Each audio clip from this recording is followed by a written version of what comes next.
So he had wry neck. I don't know if you're familiar with what that is in like birds, but they rarely recover from it.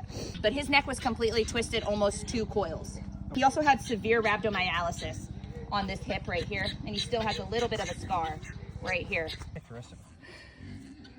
It's like whenever you see something really crooked, you're like, I want to touch that. Yeah, exactly.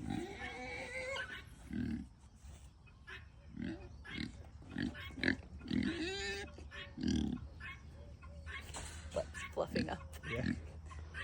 I hope this is a little stiff. I know, man. I'm sorry.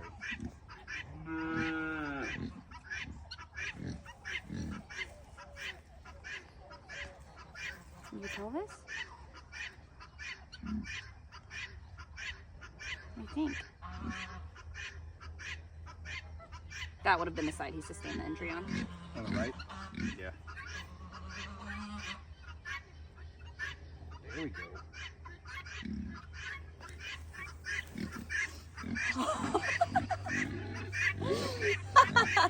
I don't know what that was. Whoa!